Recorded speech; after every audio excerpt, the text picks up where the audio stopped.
Okay ကျွန်တော်လက်စစ်မိတ်ဆွေများအားလုံးမင်္ဂလာပါဒီခါကျွန်တော်မိတ်ဆွေဒီတောင်းဆိုချက်အရဗာများကျွန်တော်ဆွေးနွေးခြင်းလဲဆိုတော့ဖျားမီဝိုင်းပေါ့နော်ဖျားမဲ့အလွယ်ခွန်တော့ဖျားမီဝိုင်းပေါ့ကျွန်တော်နီးပညာအရဆိုရှင်ဒါခြေစယ်လိုက်ဒါမှမဟုတ်လို့ရှင် running light လို့ခေါ်ကြပါတယ်အဲ့တော့ဗာလေးလဲဆိုရှင်ဒါဖျားမီပြေးဘူးလေးနော်ကျွန်တော်မိတ်ဆွေတွေမှာကြည့်လို့ရဒါဖျားမီပြေးဘူးလေးတွေကျွန်တော်ဈေးကွက်ထဲမှာအလွယ်ဝယ်လို့ရတယ်1000ပဲရှိတယ်လက်ရှိပေါက်စီ1000နော်2026 January လပေါ့နော်ဒီဗီဒီယိုရိုက်တဲ့အချိန်မှာ2026 January လပေါ့ဒီဘူးက1000ပဲရှိတယ်အရင်100 200ပဲရှိတာပါတော့ဈေးတက်သွားတယ်အဲ့တော့ဒီဘူးလေးကိုဖွင့်လိုက်လို့ရှိရင်ဒီလိုစကစ်ပြားလေးထွက်လာတယ်ဒီလိုစကစ်ပြားလေးရှိရင်ဖျားမီပြေးဆောက်လို့ရတယ်ဘာကုတ်တင်မှလည်းတက်စရာမလိုဘူးကျွန်တော်တို့ electronic လည်းဘာမှတက်စရာမလိုဘူးဒီဥစ္စာလေးကိုကျွန်တော်နောက်ဗီဒီယိုတွေမှာတက်ဆင်နေလေးရှင်းပြလိုက်လို့ရှိရင်ကျွန်တော်မိတ်ဆွေတွေအလွယ်တကူကိုယ်တိုင်ဆင်လို့ရတယ်ပြင်လို့ရတယ်ပေါ့နော်ဖျားမျိုးကလည်းဈေးကွက်တစ်ခုရှိပါတယ်ခင်ဗျကျွန်တော်တို့အသက်မွေးဝမ်းကြောင်းမှာဈေးကွက်တစ်ခုရှိတဲ့ပညာတစ်ခုဖြစ်ပါတယ်အဲ့တော့ဒီဟာလေးနဲ့မပြီးသေးဘူးဒီမှာကျွန်တော်တို့ဒါကျွန်တော်တို့ဘာခေါ်လဲဆိုရင်6လက်မ16ကဘာရေးထားလဲဆိုရှင်ဒီမှာ6လက်မရေးထားတယ်16ရေးထားတယ်ပေါ့နော်အဲ့ဒါဘာလဲဆိုလို့ရှိရင်6ကဒီဟာကိုတိုင်းလိုက်ရင်6လက်မရှိ16ဆိုတာကဒီမှာတွန့်လေးတွေပေါ့နော်ပွင့်တွန့်လေးတွေအဲ့ဒါကို16ပွင့်လို့ခေါ်တာပေါ့နော်16ပွင့်ဒီမှာဆိုလို့ရှိရင်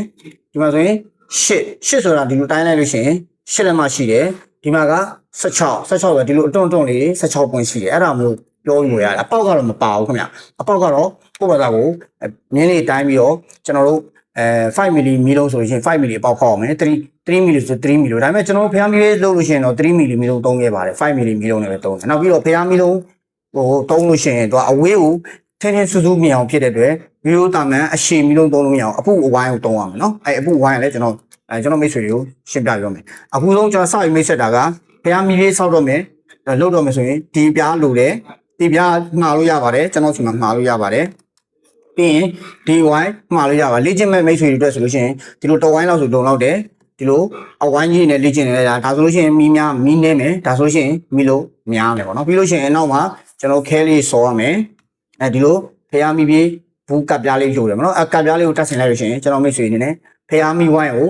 မီးပြေးကိုကိုယ်တိုင်တက်ဆင်ဆောက်လို့ရပါပြီတို့သုံးရမယ် LED မီးလုံးလေးတွေကဘယ်လိုပုံစံလဲဆိုကျွန်တော်ပြပေးမယ်နော်အဲ့ကျွန်တော်မိတ်ဆွေတွေကိုကျွန်တော်မီးလုံးလေးပြမယ်ဒီမှာ yellow ဒီမှာဘလူးဘူးလေးနဲ့ကျွန်တော်ခွဲတာပါနော်ကျွန်တော်တင်တန်းကျောင်းမှာဒီလိုပဲထားတယ်မှာ pink ပေါ့ပိုင်းအောင်ပေါ့အဲ့တော့ဘလို့ဘာကွာတာလဲဆိုရင်ကျွန်တော်ရှင်းပြချင်တာပေါ့နော်ဒီမှာမီးလုံးနှလုံးကိုကျွန်တော်ရှင်းကြည့်လိုက်အဲ့ဒီမီးလုံးနှလုံးမတူဘူးနော်ကျွန်တော်မီးလုံးမတူမမြင်အောင်နဲ့တူတယ်နော်လူလေးကိုပြလိုက်အဲ့မှာမမြင်ရပြီနော်ဒါဆိုရင်အဖြူရောင်ကနည်းနည်းလေးပူတယ်အဝါရောင်ကရှိတယ်အဲ့တော့ဒီပူနေတဲ့မီးလုံးကိုကျွန်တော်ဈေးကွက်ထဲမှာကျွန်တော်တို့ပူဝိုင်းလို့ခေါ်တယ်သူပုံစံလေးပူဝိုင်းလေးဖြစ်တယ်လို့ပါအဲ့တော့ဒီပူပြီးတော့ဝိုင်းနေဟာကြောင်စုံရှိတယ်အနီရှိတယ်အပြားရှိတယ်ပန်းအောင်ရှိတယ်အစိမ်းရှိမယ်ဖြူရှိမယ်အဝါရှိမယ်နော်အယောင်စုံရှိတယ်ဒီမီးလုံးသုံးမှသာလေသူကဝေးကိုရောက်တာဘာကြောင့်လဲဆိုတော့ဒီကောင်မှန်ဘလူးပါတယ်ဒီဘက်မီးလုံးအရှည်ကမှန်ဘလူးမပါဘူးမှန်ဘလူးပါတဲ့ဟာကိုကျွန်တော်သုံးပေးရမှာဒါတော့မှသာအဝေးကိုသူကလင်းထင်းနဲ့ရောက်တာပေါ့နော်အဲ့တော့မီးလုံးကဒီလိုမျိုးသုံးရမယ်နော်ဟုတ်ပါပြီဒါဆိုကျွန်တော်မိတ်ဆွေတွေကျွန်တော်ဖျားမီဝိုင်းဘယ်လိုလုပ်ရမလဲဆိုတော့မိတ်ဆက်တာအခုဒီမှာပြီးပါပြီနောက်တစ်ဆင့်မှာဘယ်လိုခဲစော်တက်ဆင်မလဲဆက်ဆွေးနွေးပြပါမယ်နော်